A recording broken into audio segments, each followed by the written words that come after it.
Les Anishinaabeg vivent sur l'île de la Tortue depuis des temps immémoriaux.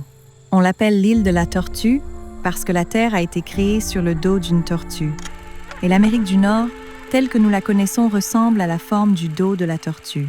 Les ancêtres du peuple algonquin étaient nomades, se déplaçant d'un endroit à l'autre pour récolter la nourriture et provisions tout au long de l'année. Ils visitaient les territoires saisonniers de chasse et de récolte. Pendant les mois d'été, une importante population se rassemblait au confluent des rivières des Outaouais et de la Gatineau pour vivre, échanger les outils et les provisions et partager des histoires. Sur la colline du Parlement et sur les rives des rivières des Outaouais et de la Gatineau, notamment au célèbre lac Lemay, de nombreux outils et fragments de pierre, datant d'au moins 5000 ans, et plus ont été découverts.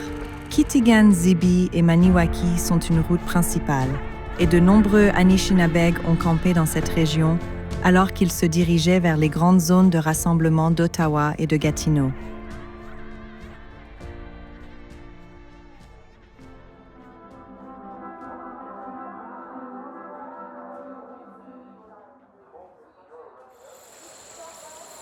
Les Français et les Britanniques se disputaient le contrôle économique de l'Amérique du Nord. Le castor était une source de richesse pour des institutions comme la Compagnie de la baie d'Hudson. Les peaux de castor étaient expédiées en masse en Europe pour la fabrication de chapeaux de feutre, très en vogue à l'époque et vendus à prix d'or.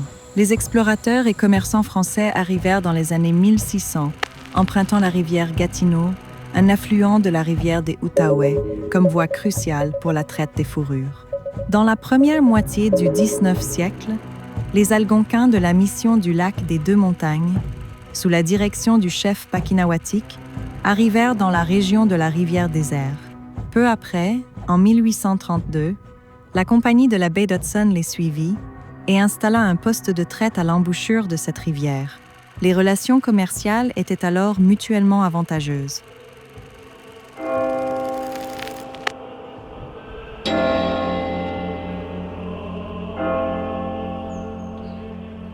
Les Pères Oblates de Marie-Immaculée fondent la mission Notre-Dame du Désert en 1849, attirant ainsi de nouveaux colons dans la région.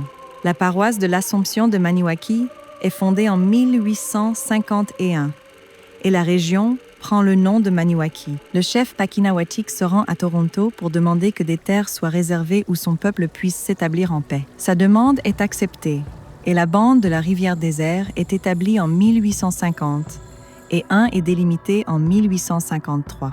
La bande de la rivière Désert sera plus tard connue sous le nom de Kitigan-Zibi. De nombreux Anishinaabeg, du lac des Deux-Montagnes à Nipissing et au Baskatong, entendent parler de cette région et migrent pour s'installer à Kitigan-Zibi.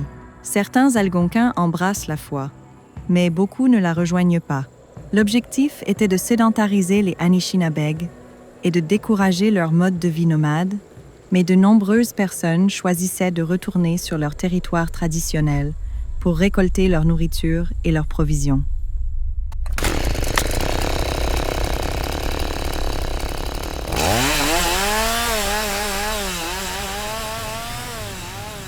En 1870, les chapeaux de castor en feutre tombèrent en désuétude en Europe et l'industrie du commerce du castor fut remplacée par l'exploitation forestière.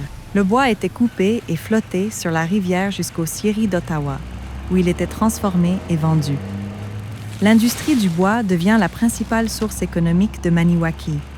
Le gouvernement distribua les terres agricoles sur les territoires traditionnels des Anishinaabeg, et ceux-ci, de retour sur leur territoire, trouvèrent des étrangers occupant leurs terres le long du bassin de la vallée de l'Outaouais. Ces changements allaient entraîner de nombreux conflits. Le gouvernement commença à considérer les peuples autochtones comme un problème à résoudre.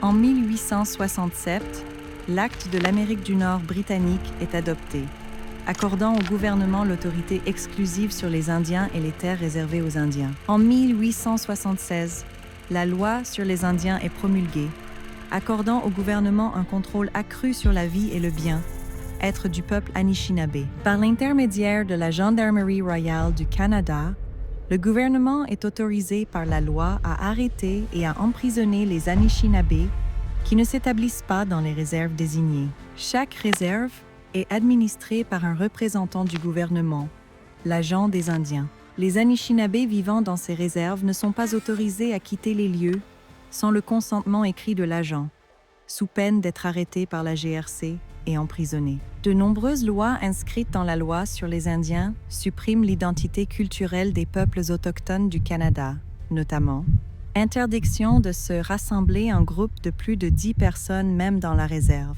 interdiction de posséder des objets religieux ou cérémoniels traditionnels, interdiction de quitter la réserve sans l'autorisation de l'agent des Indiens, interdiction de porter des peaux de dème ou des vêtements traditionnels. Pour n'en citer que quelques-uns, la loi sur les Indiens est une loi globale qui régit les terres, les finances, la gouvernance et même le statut personnel.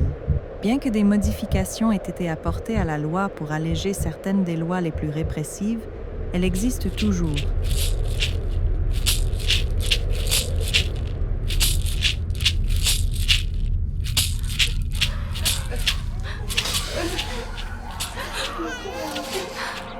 Le gouvernement, qui considère toujours les Autochtones de l'île de la Tortue comme un problème, charge l'Église d'éduquer la population autochtone afin de la rendre plus docile et d'aligner ses objectifs sur ceux du gouvernement du Canada.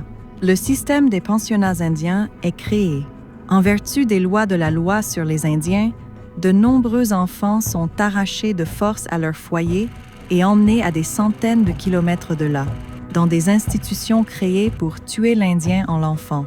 La réalité de ces pensionnats n'était pas l'éducation, mais l'assujettissement. Les expériences varient, mais le consensus des survivants de ces institutions n'est pas réjouissant. Des enfants étaient battus et maltraités parce qu'ils parlaient leur propre langue autochtone ou pratiquaient des prières et leur culture. Ces enfants étaient contraints de vivre dans des conditions déplorables.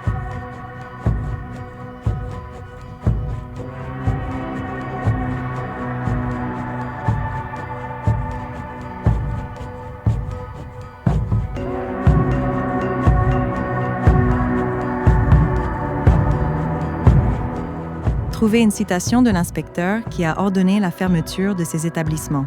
Lorsque les enfants revenaient parler une nouvelle langue, ils pouvaient difficilement communiquer avec leur famille et la plupart se sentaient comme des étrangers dans leur propre foyer et leur communauté. Plus de 150 000 enfants ont fréquenté ces écoles. Kivalik Hall, à Rankin Inlet, a été la dernière école à fermer ses portes en 1997.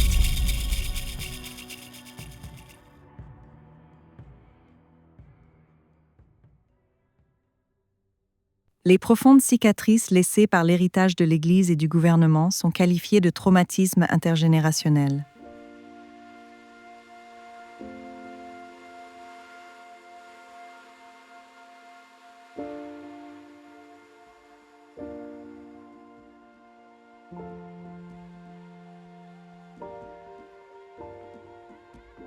De nombreux problèmes découlent de ces expériences traumatisantes, mais peu à peu, les blessures se cicatrisent et le peuple Anishinabé s'ouvre à la lumière et trouve du réconfort dans la reconnaissance du passé, le partage de ses histoires et la sensibilisation du grand public à la véritable histoire de l'île de la Tortue.